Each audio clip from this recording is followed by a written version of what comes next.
on the guest hotline, powered by Gruber Law, one call, that's all. Friend of show, WISN12, ABC affiliate in Milwaukee, Stephanie Sutton in the house. Steph, how you doing?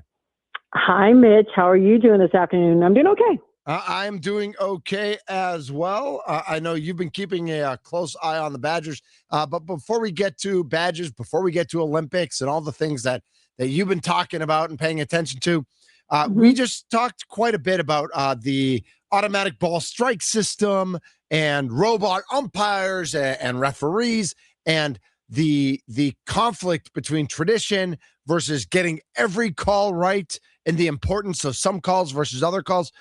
What are your thoughts about the automatic ball strike system and more technology being used in sports? Yeah, I'm not really a big fan of it. Okay. I like the human error in it. And I know there's instant replay, so there's ways to double check plays, if it's really that important or in that moment that you need to double check it. I'm not a fan of it. And again, AI, I like it. I don't like it. Let's be honest here. Someday, Mitch, you and myself are going to be replaced by AI. It seems like the rate we're going and these robots and stuff like that. So I'm not necessarily a huge fan of the robotic umpires. I hear you on that. And I guess where I come down on it is I love the traditional. I get that umpires are going to make calls wrong, but I also understand that umpires and referees generally are 95, 96% correct. So I don't hate that but sometimes there's such an egregious call, an egregious situation that at the end of the day, I just want the right call made. And I think that's but we don't always get what we want, do we, Mitch? No, we don't, Steph. That is a great point. Man, you're so smart. How'd you get so smart? You must be a mom. Well, I don't think my kids would say that. Well, that's their job. Disagree with about everything I say. But yeah, that's our kids' jobs is to disagree with everything we say. Let's start off with the Badgers, and the Badgers basketball team have been playing very well recently, and it seems like over the past month or so, every time they seemed to be on the verge of being ranked in the top 25, they'd have a loss. The USC loss, right? And then of course the Indiana. Again, talk about referees. We could have used some robots in Bloomington. But listen, again, that's part of the game. They finally take care of it last week. They beat Illinois. They beat Michigan State. They're ranked. When you watch this team, how good do you think they are, and do you think they can make some noise in March?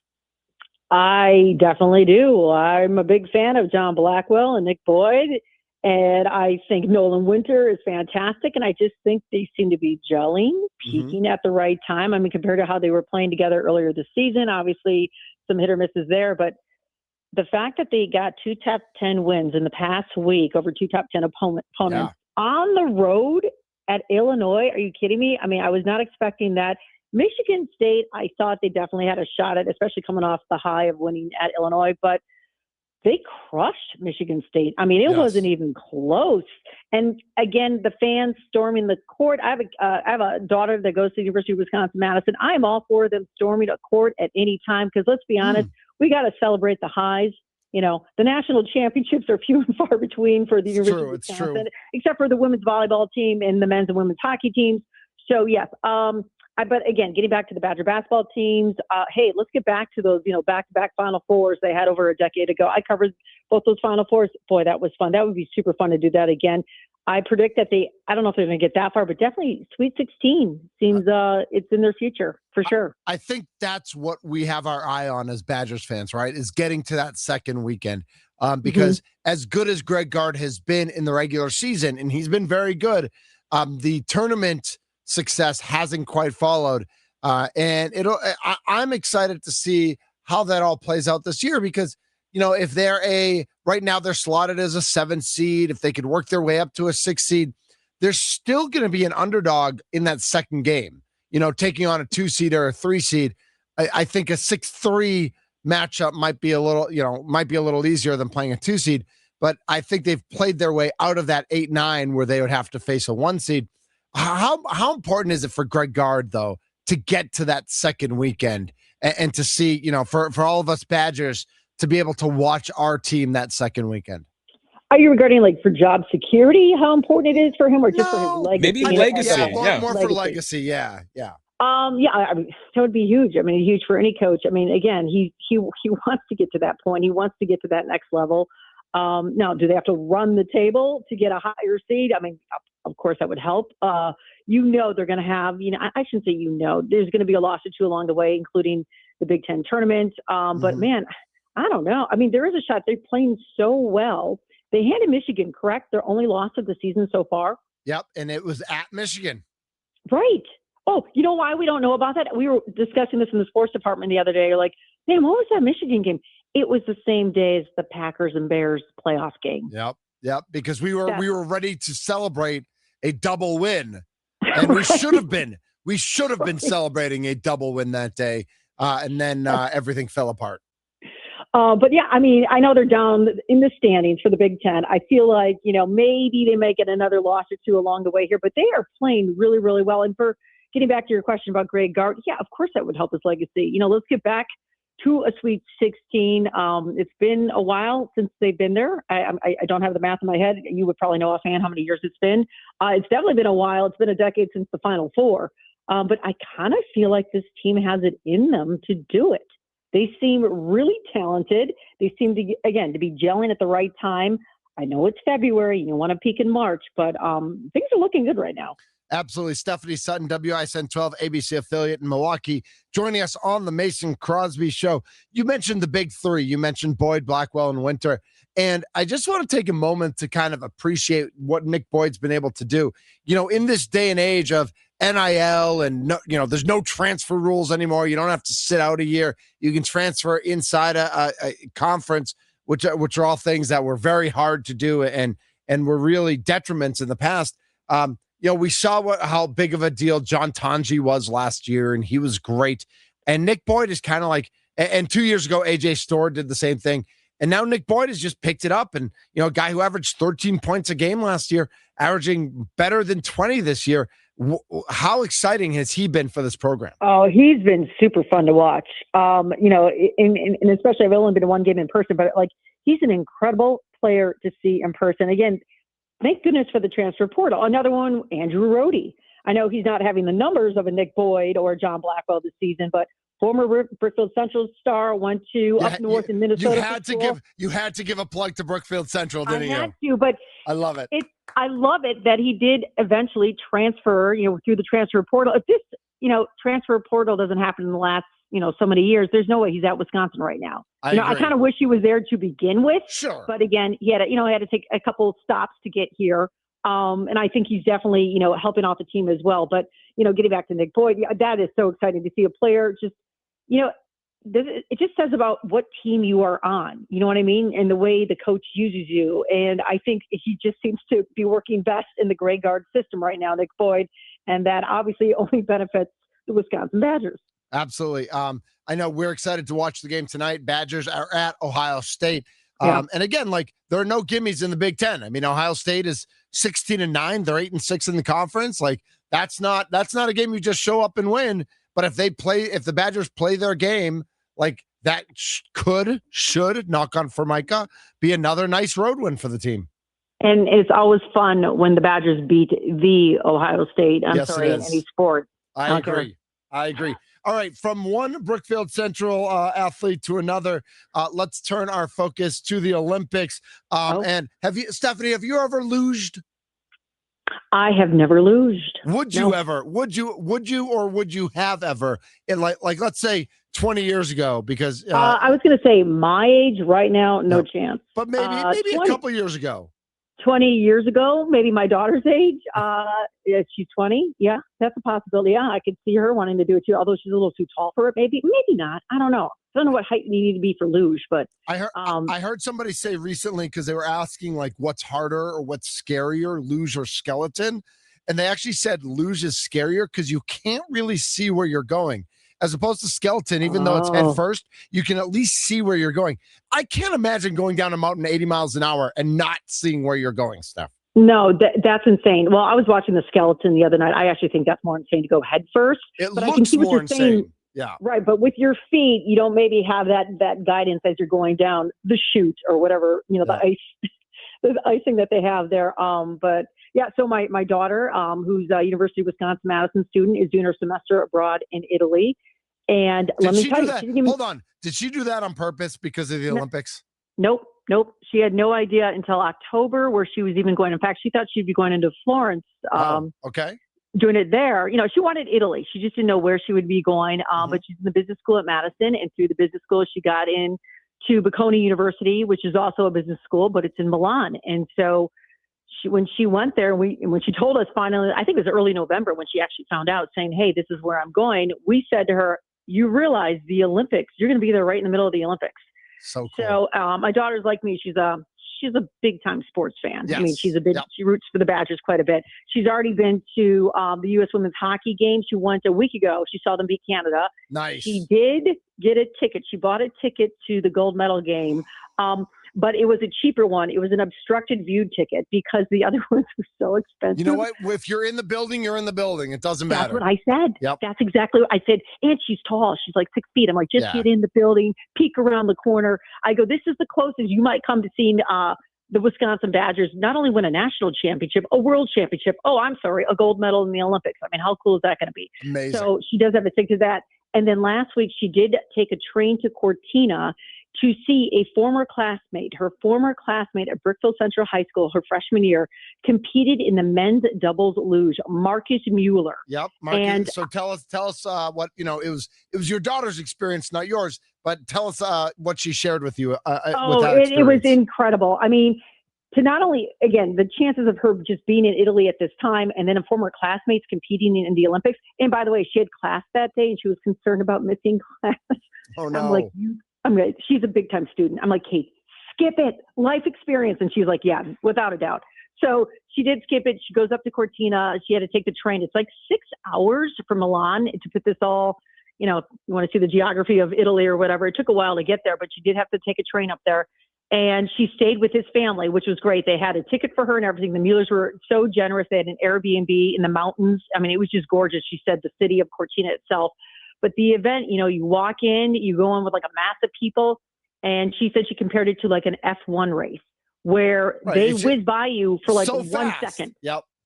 And so you're watching on the screen. And I will say, he is the first American sled to ever lead a run, and especially lead going into the final heat of competition. Yep. I mean, that's pretty impressive. And they're rookies. Him and his partner, Marcus Mueller, there were 2 rookies in this. I think they're both 20 themselves. And I'm going to tell you. I don't know how to pronounce his last name. Hauja. Okay. Hauja or something like that. But I'm going to tell you, Mitch, that run, my husband and I are watching on the TV. I've never been more invested in a luge event in my entire life. I'm sure. They were green. He went from getting the gold to something happened on that final turn, that final stretch, and it turned red. So then we thought he still was on the podium. He went from first to sixth. Yeah. Within milliseconds. Right. I mean, some of these sports are so again, when you're going that fast and everything's so close. I read the article about it and it says, there was a blip in the final corners and it added 0.2 to their time. And that's why they finished sixth. But they're so young, they'll be back. I mean, when you're 20, you'll have opportunities in the future too. I think he's definitely going to do it. And again, I will say this. Remember I said they were in high school together? I mean, he left Brookfield Central, and then he had to train full-time at Lake Placid in New York. And so for sure, him and his teammate and partner, they're going to go and try again in 4 years. Tommy, nobody took me out of high school when I was a freshman. It was like, hey, you're a world-class athlete at X. You should just go and train full-time. Yeah, I actually was asked to be the sled in the luge. That somehow fits. I still think the 4 of us doing the toboggan. Yeah, it was 4 men. Yeah. I was big enough. The bobsled. They were cool. No. Me, you, Mason, and Charlie. I think we could do maybe Sparky. I don't know if Sparky. Okay, my money. I'm sorry, is on Mason. He's let's be honest here, the true athlete of the group. Whoa! You haven't seen Tommy play softball. This is Boulder Dash. What we're going out with right here. That the true athlete of the show. He told us how he graduated in 3.5 years because he had so much free time at practice. Yeah, I'm calling BS. Yeah, we all know that he went to Colorado and they thought he was going to be a defensive back, And then the kicking coach called him over, and he like sprinted over to the kicking coach. He's like, I'm not going to make this team unless I can kick. Thank goodness I'm kicking in Boulder. And then look at the career he had. Yeah, he turned it around. He turned it the around. best. Yeah, he became an athlete. He became an athlete. Yeah. He impressive. Self-taught. Stephanie Sutton joining us here on the Mason Crosby Show, presented by Verizon, the official 5G network of the Green Bay Packers. How come your co-conspirators are in Arizona, and like why do they get to go to Arizona? And that's not fair. $1 million question, Mitch, that I don't have an answer for, quite frankly. Okay. Yeah. I mean, if you would like to email my news director and say, hey, we would love to see Stephanie Sutton down in the Arizona sun, that would be great. Yeah. Like, why are we sending two dudes instead of like Stephanie Sutton, who's like been doing this for a long time in Wisconsin, and like, you know, is the voice of the fan here in Wisconsin. I agree. I would love the opportunity or the chance if it, whenever it may come along. But in the meantime, I should plug Dario Melendez, and I'm going to keep calling him. It's Pat Timlin. We have a new reporter. Right. I've said on there, and so has Dario. We've said, and Pat Tillman. He's not Pat Tillman. No. It's so close. Pat Timlin. There was a major wonderful. There was a Major League Baseball pitcher, Mike Timlin, who pitched for the Cardinals, the Red Sox, the Yankees, probably a few other teams. So I just have to like remind myself it's Timlin, like Mike Timlin, the pitcher. Yep, it's Timlin. Yep, but they're down there now, right? They're down there right now. They had some reports yesterday. They're going to have more live reports from Brewers spring training tonight. And then like there are half-hour Big 12 Sports Saturday is going to be, they're going to tape that ahead of time or whatever and do the show basically down from the Arizona sun. Yeah, no, so they got a pretty good gig. I will say this, it's a good gig. It's a beautiful weather, but it's a lot of work when you're down there because they open that clubhouse pretty early. And then, you know, you have a long day of live shots and putting reports together. But I mean, boo-hoo for Pat and Dario. Boo-hoo. Yeah, good point. What do you but now that pitchers and catchers have reported and everybody else is reporting in, how are you feeling about the Brewers this season? And does last year's success, 97 regular season wins, winning a series against the Cubs, then kind of not having much success against the Dodgers, does last season inform your opinion on this year's team? Yeah, they can sure do a lot with a little payroll. Yes, I think yes. Well, I mean, until they met the Dodgers, after that first round, we were like, oh, here we go. This is it. This is their year. I feel like what's exciting about the Brewers, kind of like the Packers and the Bucks, so the Bucks are having some issues and with Giannis being hurt and stuff, they're in it. Every year they're in it. So why can't it be them? Why can't they get that chance? You know, I know Christian Yelich is getting older and he's wanting to see a championship. But why can't they kind of, you know, and they got the Miz, they got, you know, they've made some trades. I mean, I'd still, like Caleb Durbin one, we'll see if that pans out. But why can't it be their season again or in their year? And why can't they get back to the NLCS if not the World Series? Why not? I like that. And you know, we haven't talked since Freddie got traded and Caleb got traded. You know, some of those trades were inevitable. Some of them weren't. Change is always inevitable with our Milwaukee Brewers. How do you feel about some of the changes the team made during the offseason? I kind of figured that Freddie Peralta may happen. The Caleb Durbin, though, kind of surprised me because, you know, he was a rookie last season, but because he was 25 years old, do you think he was just maybe too old, like a sort of a veteran rookie? Like they thought maybe, okay, what can we get for him now? Or maybe they thought they got the most out of Caleb last season. You know, at third base and what they were doing hitting wise. I don't know. That one I'm a little not concerned about, but that should be interesting to see how this sort of unfolds for the Brewers. And then he did get some young pitching prospects. I guess it's always good to get pitchers because you never know. Because we all see, seriously, every September, does it not seem like we just don't have a pitching, like the starting five, like 2 or 3 are always hurt. Yep. So that would be nice to have beef up your bullpen, your pitching staff a little more to see where this team can go. I like that. And then I real quick before we let you go, thoughts on the Milwaukee Bucks? Is this Giannis? Is he getting? I don't even know like what my thoughts are. First of all, I think they get in the. Wouldn't that be funny, Mitch? This is the year we're like, oh, nothing's going to happen, and then they go and like make a total run. It would be. That would be crazy. I mean, I don't see it happening. I don't right. either. But Cam Thomas, I'm pretty impressed. I know he likes to throw the ball up a lot, but they were going in for him.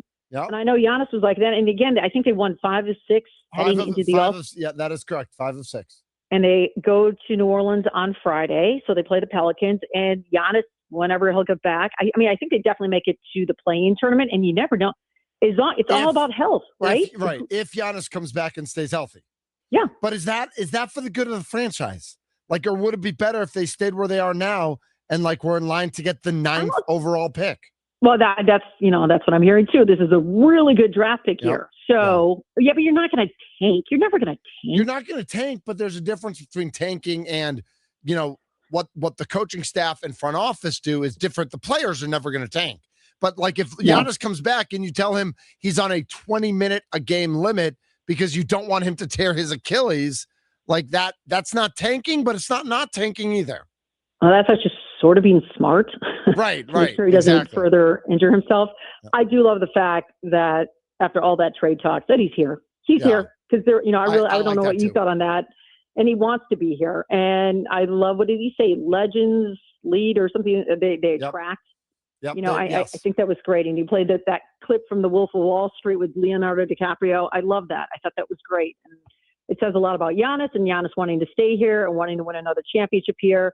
Will he do it this season? I don't know because it's looking iffy. But if he's healthy and everyone's healthy, you never know. As long as Giannis is healthy, you never know. Final question. What is your favorite Winter Olympic sport to watch? Well, it's been fun watching Jordan Stoltz. Sure. It's fun to watch because all the competitors, athletes from the Wisconsin area. I was going to say your answer is anything Wisconsin, right? Yeah, win gold. I do like that. But I will say growing up, though, are you kidding me? Figure skating. I kind of miss the drama of the, Tanya Harding, Nancy Kerrigan. Yep. So when I was behind the scenes with ABC Sports, I was actually there the year after that drama. Like I was behind the scenes. And even then that was sort of like, what was that, 95, like the height of, what was happening with women's figure skating. So that to me is really cool. I do think it's cool what my daughter did though. I mean, to see a luge event and she's totally into the women's hockey. I mean, how can you not be? They keep shutting out every team they play. And, I'm going to knock on wood. Let's hope they can do that again. I agree. They've been awesome. In the gold medal game.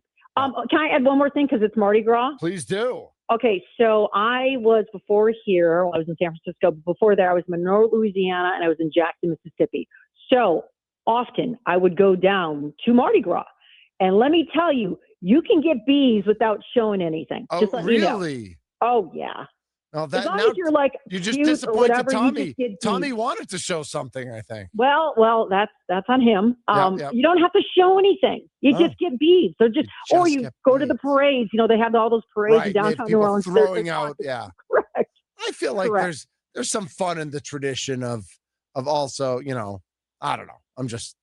I know what you're saying. Yeah, without saying more fun for you. Yeah. No. But I was gonna say for any of the female listeners, like, you can get beads. Yeah. You can get beads without having to show anything. All right. We appreciate the 411. Stephanie Sutton, WISN12 sports reporter, joining us on the Mason Crosby Show. Steph, thanks so much for had a lot of fun today, and we'll definitely do it again soon. All right. Thanks, Mitch. Thanks, guys. Have a good afternoon. You too, Steph. That's Stephanie Sutton, WISN.